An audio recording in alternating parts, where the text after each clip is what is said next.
Cada hijo que nace le ponen un nombre y explican el sentido del nombre, de una forma un poco ingenua, ¿no? Esas explicaciones. Y Dios le llamó Dan, diciendo, Dios me ha hecho justicia, que el verbo Dan es hacer justicia, ¿no? Y Neftalí, porque he competido con mi hermana, Napalti, etcétera, ¿no? Son juegos que interpretan el nombre buscándole un sentido. O sea, eso es muy artificial, muy del gusto de los hebreos, encontrarle al nombre un sentido, ¿no?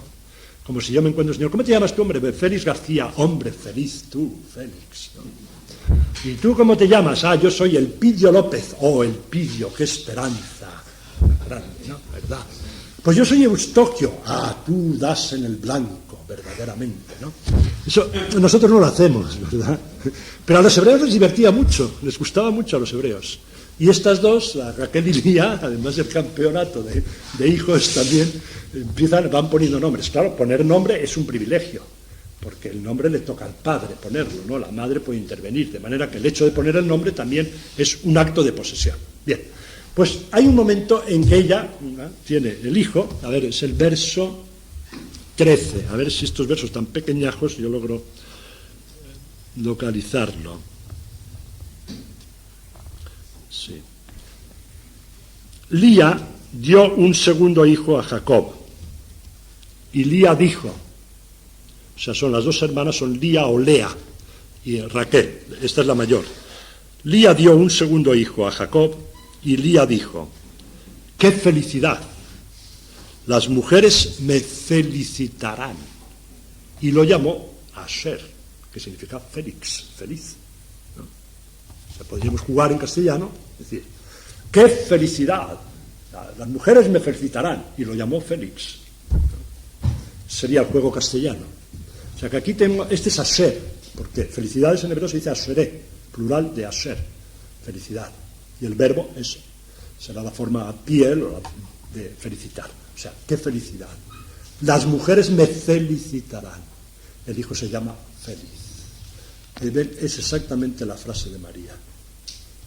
Ahora, el hijo no se va a llamar Félix, porque tiene una dimensión distinta, pero me felicitarán las mujeres, no solo las amigas, sino en adelante todas las generaciones. ¿Por qué? Porque he dado a luz a un hijo, al Mesías. Como ven, el me felicitarán, el sentido bíblico es esa maternidad del Mesías. Ahí está el punto. Pero, de repente, esto que hemos descubierto nos abre o nos plantea un problema y una visión que nos va a turbar. Y hay de nosotros si no nos turba. Y esto no tenemos derecho a callarlo. Porque felicitar, uno felicita a una persona por algo que considera un bien o un valor. ¿No? Si yo considero la pobreza una desgracia, entonces a un hombre que se empobrece no le digo, hombre, felicidades, has empobrecido, he oído que te has empobrecido, felicidades. ¿No? Si una situación humilde y sencilla para mí no es un valor, entonces le digo, hombre, yo he oído que has perdido el cargo y que has caído, no, felicidades. No, claro. O sea, yo solo felicito cuando me parece un valor eso que tiene la persona. Si para mí no es valor, yo le doy el pésame, ¿no? Hombre, te doy el pésame, lo siento mucho, lo que he oído, lo que te ha pasado, lo siento mucho, ¿verdad? Bien. Pero no le digo felicidades. Sería un sarcasmo, un insulto, ¿no?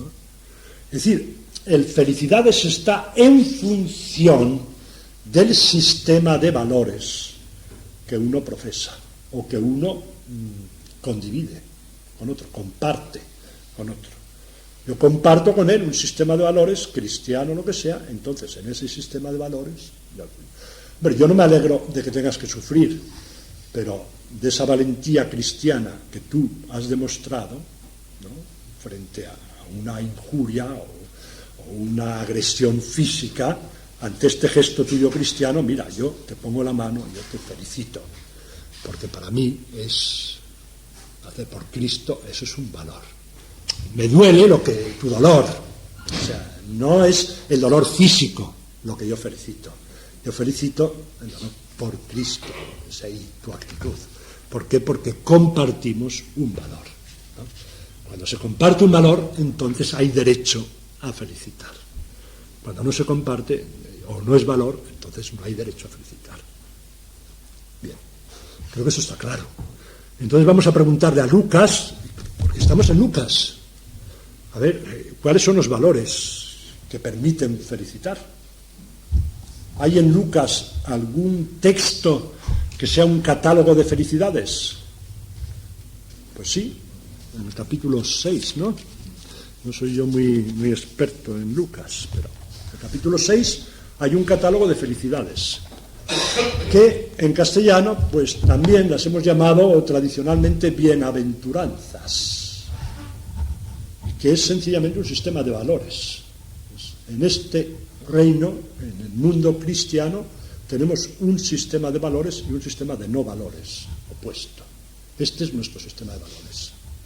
Por eso se podría traducir perfectamente aquí. La traducción es: dichosos ustedes, ¿no? Felicidades a ustedes. No sé cómo está, por ejemplo, en la latinoamericana, si dice dichosos o felices. Pues, exactamente, felices ustedes. O sea que las bienaventuranzas es una palabra hoy día arcaica en castellano, ¿no? En otros tiempos era la palabra normal, pero hoy día es arcaica. Entonces hay que poner la correspondiente, que es dichosos, dicha, o felices, felicidad. Pues aquí Lucas me da un catálogo de 4 valores fundamentales que para él son las felicidades del cristiano. Y estas que leo yo son: dichosos ustedes, felices ustedes, los pobres, porque tienen a Dios por rey, o porque poseen un reino. Parece que son pobres, pero tienen un reino. Dichosos ustedes los que ahora pasan hambre, porque van a ser satisfechos. El teste del hambre lo hemos encontrado en Ana, lo hemos encontrado en la Magnificat. Dichosos ustedes los que ahora lloran, porque van a reír. Dichosos ustedes cuando los odien los hombres y los expulsen y los insulten y difundan mala fama de ustedes por causa de este hombre. O sea que aquí tenemos un sistema de felicidades. Pero hay de ustedes, los ricos, porque ya tienen su consuelo. Hay de ustedes los que ahora están satisfechos, porque van a pasar hambre. Hay de ustedes los que ahora ríen, porque van a lamentarse y a llorar. Hay, si todo el mundo habla bien de ustedes, porque así es como los padres de estos, etc. O sea que Lucas me da un catálogo resumido de 4 felicidades, de 4 valores, que no son los clásicos del mundo, de la sociedad. Los valores de la sociedad son los otros. Los valores que propone el mensaje cristiano son los opuestos. Y ahí verdaderamente hay algo inconciliable. Estamos no ante un nuevo decálogo, o sea, no ante un sistema de mandatos y prohibiciones. Eso no es lo específicamente cristiano, un sistema de mandatos y prohibiciones, sino un sistema de valores. Y un sistema de valores que es revolucionario. Después habrá que desarrollar cómo entendemos pobreza, no miseria, no cultivada, etcétera. Esto ya vendrá después el desarrollo. Pero en conjunto, es este sistema de valores que está en lo sencillo, en lo humilde, en el compartir con nosotros, en el abrirse frente a la arrogancia, la prepotencia, la acumulación, etcétera. Ahí hay 2. Y uno no puede servir a Dios y a Mamón, que es el Dios del dinero. No puede tener 2 nichos en casa. Si uno tiene a Dios por rey, no puede tener a este por Dios. Ahora, yo voy a felicitar a María. Si para mí la gran felicidad del hombre es acumular y acumular, aunque los otros pasen hambre, ¿tengo yo derecho a felicitar a María? ¿O es un insulto cuando yo digo a María felicidades? Si para mí lo que cuenta es eso, el poder, el someter y el imponer, y que vean, y aquí el que manda soy yo, de todo eso, entonces ¿tengo derecho a felicitar a María o es un insulto?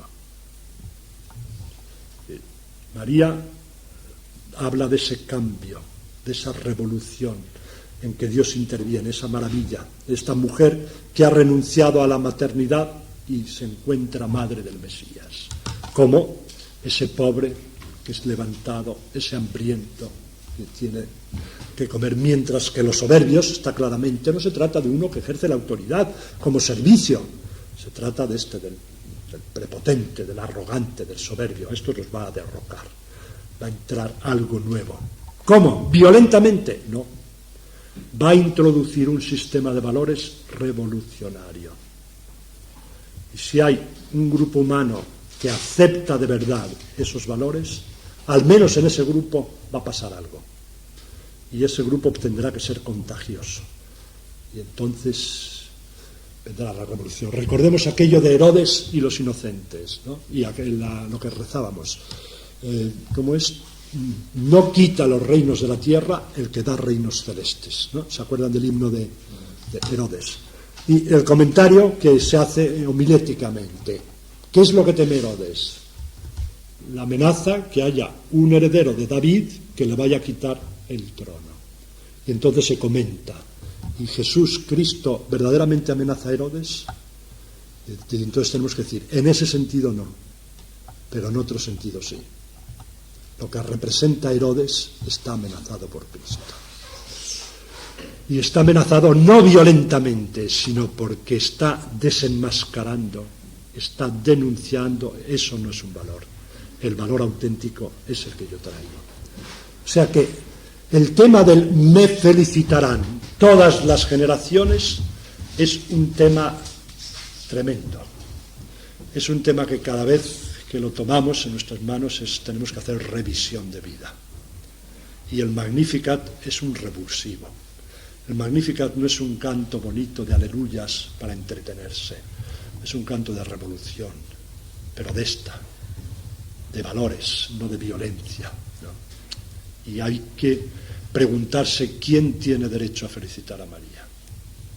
Y felicitar a María es comprometerse tremendamente, porque es apostar al Evangelio. Las bienaventuranzas, las felicidades, es el Evangelio. Entonces el que apuesta puede felicitar, el que felicita tiene que apostar, y si no, está haciendo trampa, está insultando a María.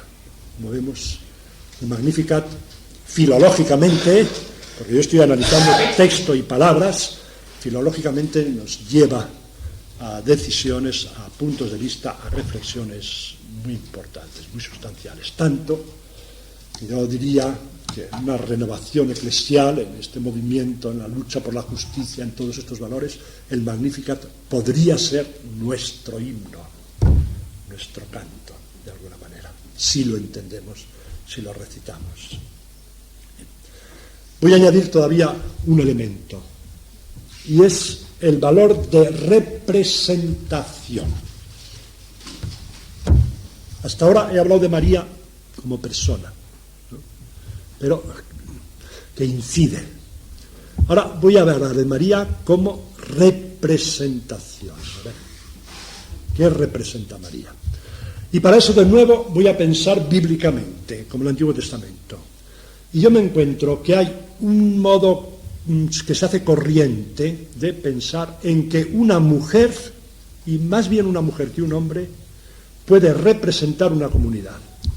Y eso ya en tiempos antiguos, en textos poéticos, en textos narrativos, bueno, en textos poéticos, pues todos los textos de Jerusalén como matrona, todos los textos de Isaías, de Jerusalén repudiada, pero de nuevo aceptada por Dios. Entonces Jerusalén es una figura poética de matrona que representa, encarna la comunidad. O sea que en textos poéticos, el famoso de Oseas, la mujer de Oseas, el gran capítulo 2, es el reino de Israel, es la comunidad de Israel. Esto es muy conocido. Pero también lo hacen en textos narrativos.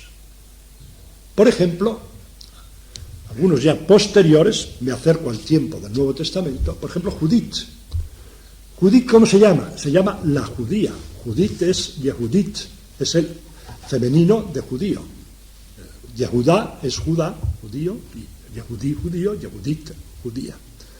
porque ella es viuda, o sea, fiel, no se ha vuelto a casar, es fiel al único marido.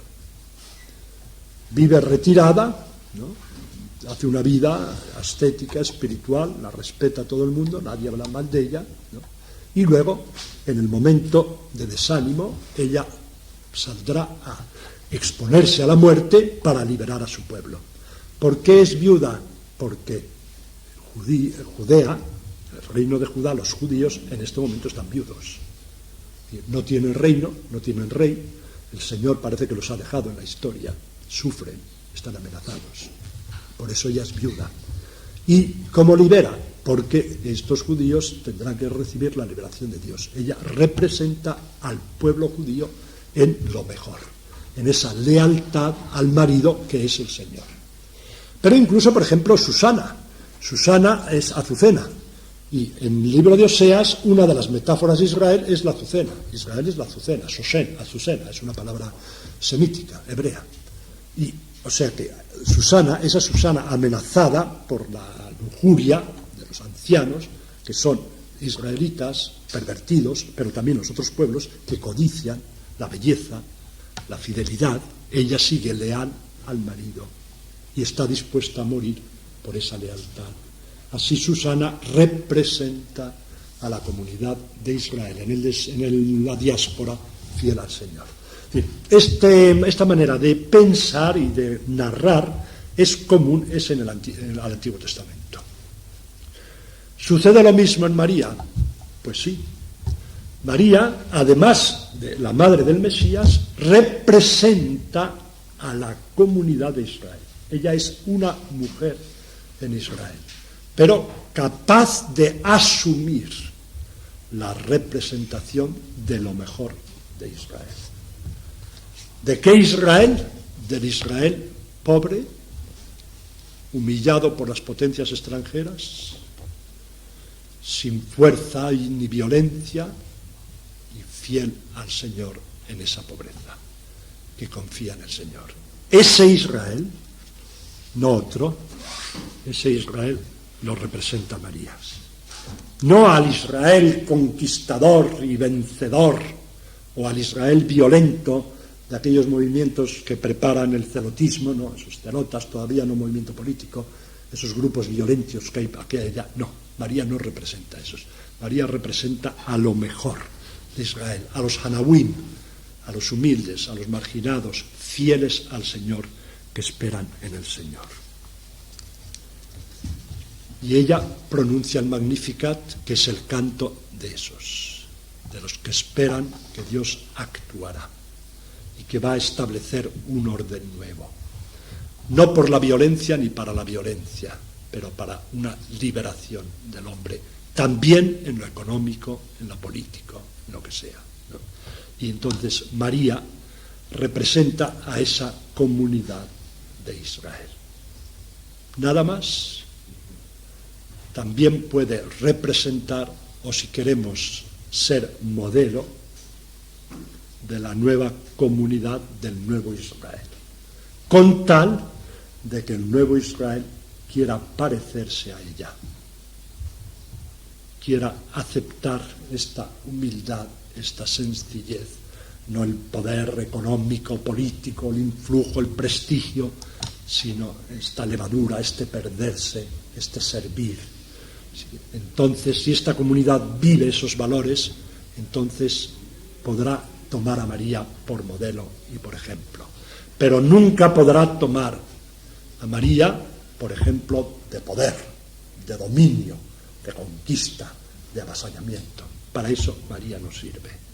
O sea, María tiene esta dimensión. Representa lo mejor de Israel, que aceptará el Mesías, sencillo, pobre, no conquistador. Incluso llegará a aceptar un Mesías crucificado.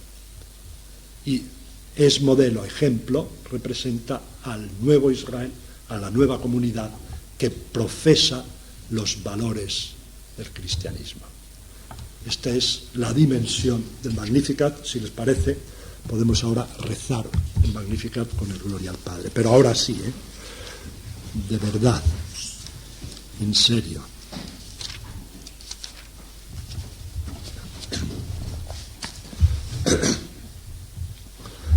Proclama mi alma la grandeza del Señor.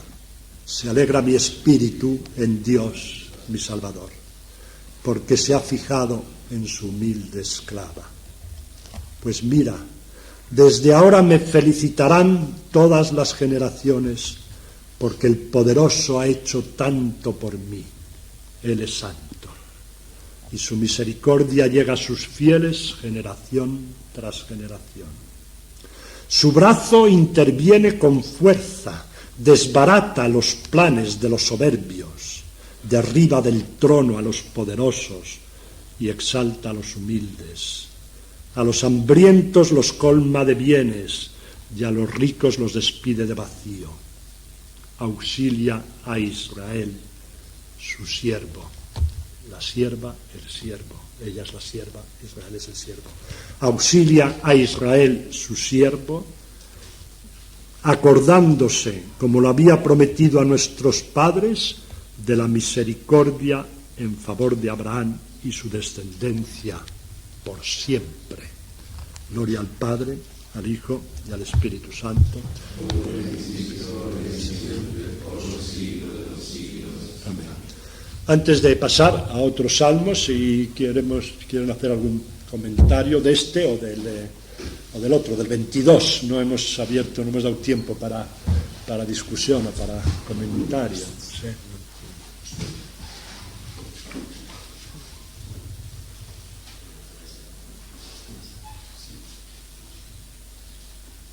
Sí, sí, el Salmo 22, ¿qué sería? Sí, ¿cómo lo podemos saber? Yo creo que es ya algo tardío, que tiene una madurez de reflexión, una visión, una apertura universal que es más bien exílica o postexílica, o más bien tardía. Pero no me atrevo a afirmarlo, nada más es impresión. En los salmos es dificilísimo datar, ¿no? Si no dejan caer alguna frase, alguna pieza, por lenguaje y por otros datos es dificilísimo. Padre, sí. Esta actitud de María es también como una madurez humana, en ella una riqueza por lo que ella es, por lo que ha crecido en gracia, porque la gracia dice llena de gracia, o solamente porque se deja, ella expresa, deja hablar al espíritu, o hay un aporte de ella como mujer, mujer de su vida. Sí, como mujer la hay, pero en el texto ella se anula, se borra. Ella lo que canta no es lo que ella es, sino lo que Dios ha hecho. Es decir, que en la expresión poética y espiritual, ella se anula. Nada más es una voz que habla, mi alma, mi espíritu. Dios lo es todo, Dios es santo. Dios ha hecho, he dejado hacer. Es la expresión. Ahora, precisamente en eso hay una madurez, claro, indudablemente, ¿no? Pero es porque ella ya ha venido como experimentando en su vida, pues y no. se lo cuenta a su prima, lo que ella ha ido experimentando en su vida. Bueno, lo que aparece aquí es la gran experiencia esta de la maternidad mesiánica, en el texto. Pero claro, hay que tener en cuenta que esto es un texto de Lucas. El Magnificat lo compone Lucas, utilizando piezas de la tradición, ¿no? Lo compone Lucas. No es que María haya pronunciado el Magnificat en Ain Karim visitando a su prima. Esto es una composición de Lucas, ¿no? O sea que en el texto que yo leo se centra y se concentra en la maternidad mesiánica. Y ella no se presenta tampoco como representante de Israel. Esto lo puedo ver yo desde fuera, ¿no? Ahora, pronuncia frases, me felicitarán, es una frase enorme, todas las generaciones, es enorme. El texto que vimos de Lía, ella dice, me felicitarán las mujeres, otras mujeres, ¿no? Pero nada más, y María dice todas las generaciones. Por eso, lo que yo leo en este texto es una concentración. Entonces, hay un aporte pues no se ve, aquí no lo dice expresamente el autor. Que el autor lo que me ha hablado, pues, implícitamente da a entender que ha renunciado a la maternidad. En una frase de paso. Él no podría haber recogido lo que estaba en la tradición del pueblo, que María, cuando fue tuvo una gran alegría y dijo algo así. Bien, no, eso sí, claro, o sea, cronológicamente, o sea, un cronista de periódico que va al magnetófono, ¿no?, y registra el diálogo, pues, hombre, felicidades, enhorabuena, María, veo que estás esperando, niño. Y además sabes que es el Mesías, ¿no? Dice, no, y si yo no soy nada, ¿no? Vamos a dar gracias a Dios, esto no importa nada, ¿no? Algo así, una cosa sencilla, espontánea, etcétera, pero claro, María no se pone a recitar de repente en verso unos textos, no, ¿verdad? O sea, que algo pasó allí, que hubo una visita, ¿por qué no? Y esto puede haberlo contado una tradición, un grupo unido a María que cuenta, ha conservado esas tradiciones que no aparecen en los otros evangelistas. Pero Lucas lo que me da ya es una visión madura, ¿no? Y es lo que encuentro, porque también el llena de gracia hay que cuidado con la traducción, porque llena, lo que significa el texto realmente es favorecida, o sea, tú gozas del favor de Dios, o sea, la relación personal, no es una entidad que yo tenga mucho o poco. Uno tiene gracia hasta la mitad, como si tuviera un recipiente, y se mete gracia y llega hasta la mitad, el otro el 75% y el otro está arriba, lleno. Es una traducción española, no sé si muy feliz, pero lo que dice el griego, que tiene un fondo del Antiguo Testamento, es sencillamente es el favor, es la relación personal, ¿no? O sea, yo gozo del favor de Dios, tú gozas del favor de Dios, Dios te favorece, tú estás en muy buenas relaciones con Dios. Es el sentido de quejaritomene, ¿no?, que está, en el fondo está sonando Oseas y otros textos. Porque en hebreo, el gen y el hanán no es una entidad cuántica, que sea más o menos. Gen significa favor, o sea, es la relación de una persona con otra, de una persona que en ese punto es superior y entonces puede hacer un favor, conceder un favor, y ésta goza del favor de la otra. Es el sentido original de gen. Luego nosotros hemos conceptualizado en una visión de una entidad creada que crece y empezamos a hacer distinciones y subdistinciones. Está bien, tiene un valor teológico, pero lo bíblico es sobre todo la relación personal. María goza del favor del Señor. Esos son los datos que nos da Lucas. Ese fue uno de los textos precisamente que nos quitaron la traducción nuestra. ¿Qué texto? Ah, pues es lo que significa. Sí, pues digo, es lo que... ¿Cómo tenemos nosotros? A ver... Sí, le había traducido Bertrand Villegas. Sí. Y ese fue, digamos... Entonces la congregación, ustedes saben, la congregación mismo que todos nosotros. Exacto. Sí. Sí, como que diciendo que era mucho espíritu de gracia plena, llena de gracia, que hay toda una tradición. Es una tradición teológica, de formulación teológica, que depende de una conceptualización del símbolo, del tema, de la gracia como relación. Fundamentalmente, la gracia es relación del hombre con Dios, de Dios con el hombre, y que se concreta con el don del Espíritu. O sea que la gracia en mí es el Espíritu Santo en mí.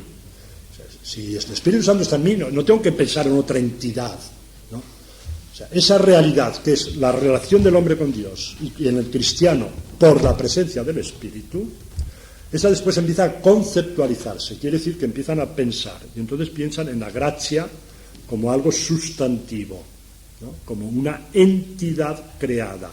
Dios crea una entidad que aplica y se añade y se aumenta, y uno tiene todo, está lleno, no lleno.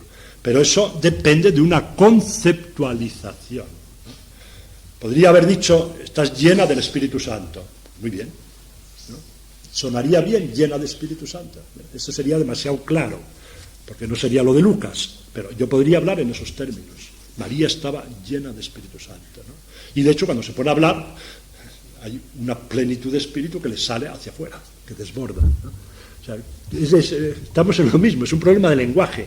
O sea, ahí lo que ha habido la congregación se ha empeñado en mantener no una tradición con mayúscula de sentido dogmático, de comprensión del misterio, sino una conceptualización concreta que es histórica y que en los Santos Padres de esa forma no se encuentra, porque esta concepción de la gracia como entidad creada, creciente, mensurable, etcétera, esa empieza en una escuela teológica, gran parte de una escuela que habla de accidentes, y porque la gracia dicen que es un accidente, ¿no?, en esa conceptualización. Pero realmente el sentido es eso. O sea, que ahí yo creo que se está revelando lo que decíamos, este problema hermenéutico, ¿no? Pero lo que dice el texto original, lo que quería Beltrán Villegas, es favorecida. Que, claro, uno se pone a desarrollarlo eso, y entonces uno va al Antiguo Testamento y se encuentra los textos de Oseas, el texto de Isaías II, de autor Isaías, y entonces todo el juego del no y el sí. La no amada, la favorecida, la favorita, etc. Y María es esa, ¿no? Porque no solo lo que significa el griego, sino toda la alusión a expresiones precedentes del Antiguo Testamento, ¿no? Entonces, así María queda entroncada con esas figuras del Antiguo Testamento.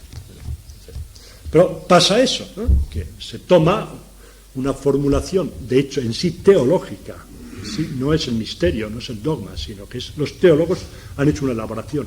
Y llega un momento que a fuerza de no revisarla, se cree que es la fe, que es más fiel a nuestra inteligencia. ¿Por qué es más fiel a nuestra inteligencia? Porque aquí me encuentro que María es favorecida respecto al Padre, ¿no? Pero también me dice que María está bajo la sombra y bajo la acción del Espíritu. O sea, que María está en una relación con el Padre, con el Espíritu y con el Hijo.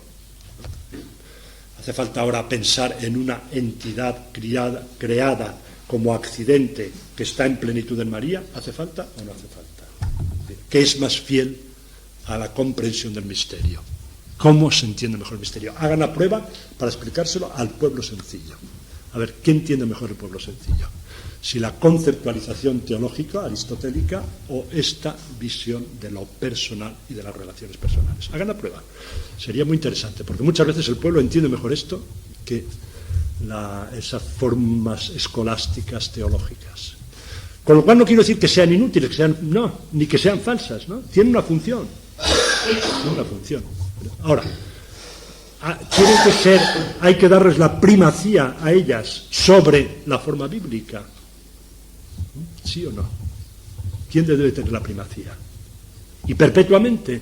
No llegará un momento en que digamos, muy bien, pero ahora vamos a hacer una revisión, vamos a volver a la Biblia, a ver, vamos a buscar una nueva formulación actual de ese misterio, del mismo misterio, de nuestra fe, la misma fe nuestra, que María está en una relación con Dios aparte, única, ¿no? Muy bien, porque tenemos que estar atados perpetuamente a una formulación que es histórica y que tiene valor, evidentemente, pero como realidad histórica, como tiene valor las cosas humanas, como realidades históricas. Ese se plantea, es un ejemplo, cómo se está planteando el problema hermenéutico y el problema del sentido de lo que es dogma, lo que no es dogma, y lo que a veces no es más que una rutina, ¿no? No digo que en ese caso sea rutina, ¿no? Pero otra cosa que muchas veces yo les digo a los sacerdotes cuando tenemos estas reuniones veraniegas, digo, haz la prueba de preguntar a la gente, gente sencilla del pueblo, o también gente con una cultura, un médico, etcétera. Toma una cosa de las que nosotros enseñamos y pregúntale qué significa, qué entiendes tú por esta frase. Y es muy interesante las respuestas de la gente. Porque la gente lo cree y acepta, pero ¿qué entiendes tú? Cuando yo digo esta frase, por ejemplo, cuando yo digo María llena de gracia, ¿qué quieres decir con eso? A ver, explícame. Esto sería un ejercicio interesante, a ver cuánto entienden, cuánto captan.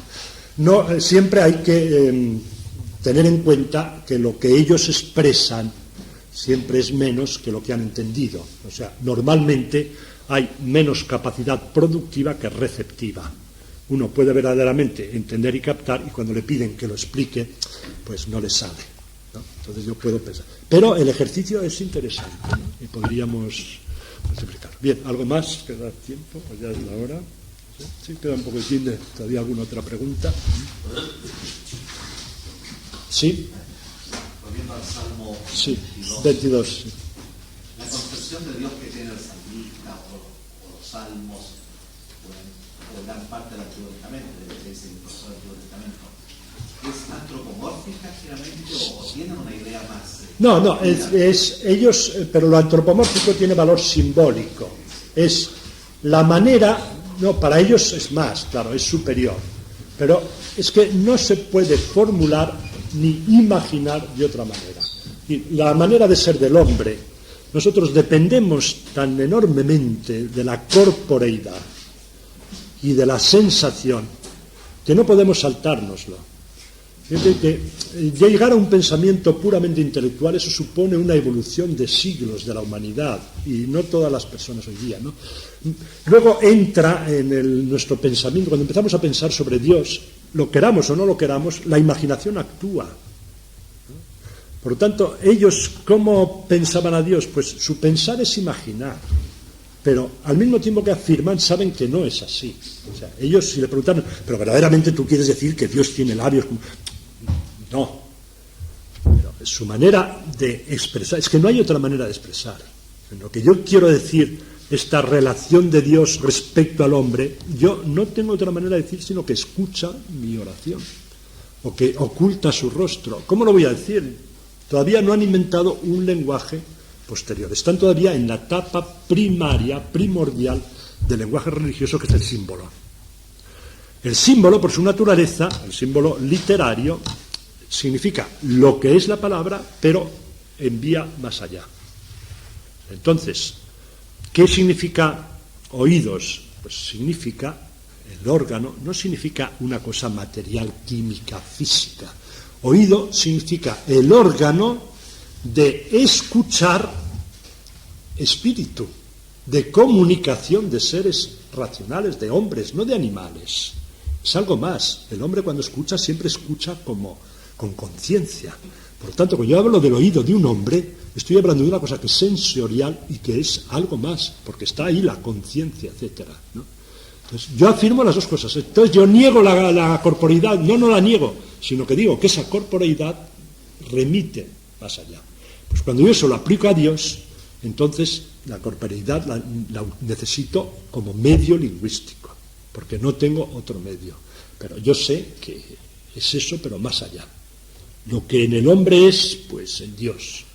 O sea, lo que el hombre significa es la capacidad personal de comunicación escuchando, también existe en Dios. Ahora, ¿con una oreja de esta forma? Pues no. Y la prueba es que los israelitas no quieren hacer imágenes de Dios plásticas.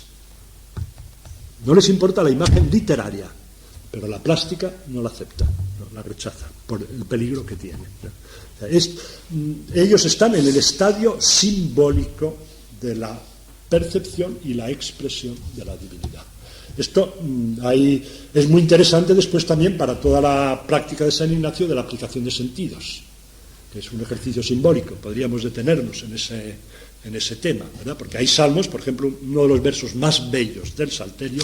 Yo a veces cuando dedico Biblias, entonces cito una frase del Salterio, y de todo el Salterio, a mí uno de los versos que más me gustan es del Salmo 34, no sé si es el 8, que dice: contempladlo y quedaréis radiantes.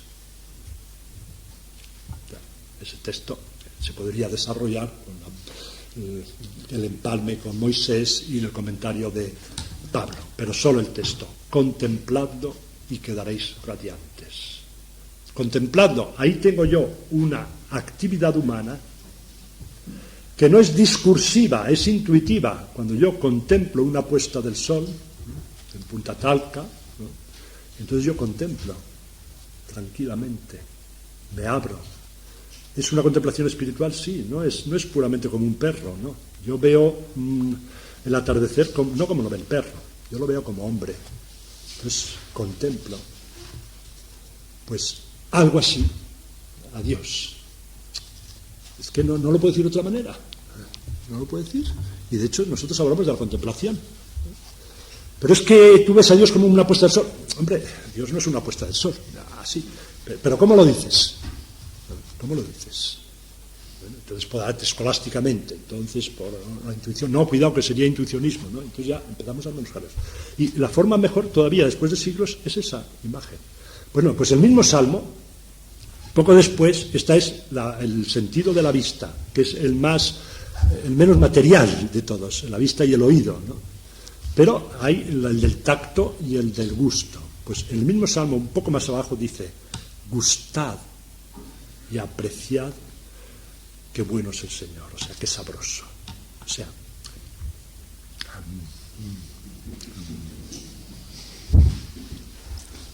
paladead, ¿no? Entonces es que está chupando a Dios como una vaca a la cría. Y sin embargo, el gustar es una operación inmediata, sensible, que se prolonga, que me satisface, porque no solo es el gusto de la lengua, ¿no? Cuando realmente yo saboreo una cosa sabrosa, una fruta sabrosa, lo que sea, eso me da, es un bienestar, ¿no? Es una cosa que se difunde, y es una cosa que yo la prolongo, es inmediata. Bueno, pues Dios tiene algo de eso. Dios es un entrar en mí, un paladeo, ¿no? La experiencia de Dios tiene... ¿Cómo lo voy a decir? Pues es que no sé decirlo, ¿no? Y el tacto, pues sí, es que yo me pego a Dios. Yo siento la mano de Dios que me agarra de la mano. Pero Dios tiene mano. No, pero mira, tú has sido niño y no te ha dado la mano tu papá. Y tu papá no estaba entero en una mano que aprieta y calienta, ¿no? Bueno, pues eso. Pues dímelo mejor. Pues no puedo, ¿no? Entonces yo me pego a Dios. Tacto, ¿no? Entonces tenemos en los Salmos una serie de expresiones que son sensoriales, que no es la imaginación, ¿no? Sino es lo sensorial, pero que funciona como símbolo para expresar la experiencia espiritual, que no se expresa de otra manera. Y San Ignacio me enseña, vamos a hacer un ejercicio de oración en que tú vas a buscar una experiencia de Dios que tenga esa calidad parecida a lo sensorial. Como cuando saboreas un plato, una cosa exquisita, un bombón, pues deja que entre este gusto. Saborea la humildad del niño en el pesebre, saborea la delicadeza de María. Bien. Y luego después toca al niño, toca la sangre en la cruz, ¿no? Es la imaginación, pero San Ignacio no quiere pararse en la imaginación, ¿no? Que yo imaginativamente estoy allá en el Calvario, yo me acerco y toco con la mano y beso el pie. No es solo imaginación, es la cosa espiritual que yo no sé expresar de otra manera, en que yo llego como a un contacto inmediato con Dios, ¿no? Entonces San Ignacio desarrolla una técnica que es de lo más alto, es contemplación, pero simbólica. Y como elemento, instrumento simbólico de experiencia y de formulación y también de entrenamiento, emplea los sentidos y lo llama aplicación de sentidos. Pero eso tiene esta base bíblica, porque yo en ese salmo está lo de la visión, contempladlo y quedaréis radiantes. Gustad y ved y apreciad qué bueno es el Señor, ¿no? Y también está la cuestión del oído, pero el oído es muy frecuente. La del tacto, esa está en el Salmo 63, el pegarse a Dios. La del olfato no me acuerdo yo, triste. Pero por ejemplo San Ignacio dice oler la suavidad de, ¿no? Y todo el tema del olfato está hay toda una tradición patrística. María Magdalena que rompe el vaso, se difunde el perfume y vosotros sois el buen olor de Cristo, que dice Pablo, ¿no? Estamos en ese mundo de los símbolos. Esto a propósito, Bueno, no, el incienso tiene otra función. Lo del incienso es una oferta que se añade a los animales, ¿no? Que a veces tenía un valor para quitar otros olores, ¿no? Contrarrestar, como pasa en Santiago, el Botafumeiro. Venían los peregrinos un mes de camino sin bañarse, ¿no? Se metían ahí 500 peregrinos dentro, pues ¿sabes? Había que purificar el ambiente de olores, ¿no? Entonces el Botafumeiro venía. El incienso tiene... Lo de San Pablo es más bien, vosotros sois el olor de Cristo, y por eso dicen oleum diffusum, el aceite, el perfume derramado es el Hijo de Dios que se hace hombre, se derrama para extenderse en toda la humanidad, ¿verdad? Esto es el tema que nos ha llevado a un tema de espiritualidad, de oración. Yo creo que ya es hora, ¿no?